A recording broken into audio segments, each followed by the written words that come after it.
Wakil Wali Kota Palembang, Prima Salam, melakukan peninjauan ke Dinas Kependudukan dan Pencatatan Sipil Dukcapil Palembang. Tujuan peninjauan ini adalah untuk memantau langsung pelayanan publik yang diberikan oleh Dukcapil Palembang kepada masyarakat. Dalam peninjauannya, Wakil Wali Kota Palembang meninjau beberapa ruangan pelayanan, seperti ruangan pelayanan administrasi, kependudukan, ruangan pelayanan pencatatan sipil, dan ruangan pengaduan masyarakat. Wakil Wali Kota Palembang juga berinteraksi langsung dengan petugas Dukcapil dan masyarakat yang datang untuk mengurus berbagai dokumen kependudukan.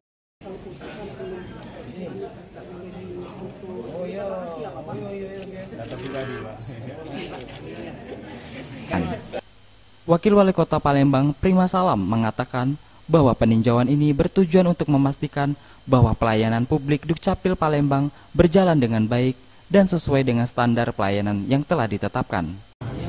Kunjungan hari ini kita ke Dinas Kependudukan dan Pencatatan Sipil Kota Palembang. Nah, ini adalah salah satu bentuk layanan dasar daripada pemerintah Kota Palembang dalam melayani setiap masyarakat yang ingin mengaktifkan KTP seperti saya tadi, membuat KTP pindahan, terus juga untuk mendapatkan KIS, BPJS, syarat-syarat lainnya yang memudahkan kita supaya bisa berproses. Ke depan pelayanan harus didepankan supaya rakyat kita, masyarakat kita ini akan semakin mudah untuk mendapatkan haknya.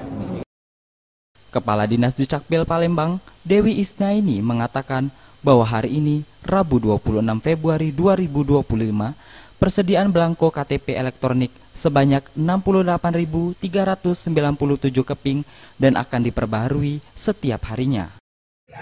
Boleh dilihat 6.000 sekian, ditempel ya 6.000 ya. Setiap waktu kita perbaiki, untuk setiap waktu, setiap hari akan diupdate berapa belangko. Kalau untuk masyarakat jangan males lah, karena kan namanya KTP, namanya data KK itu merupakan dasar dari semua pelayanan. Misalnya, jadi kalau dia malas ngurus, mana dapat.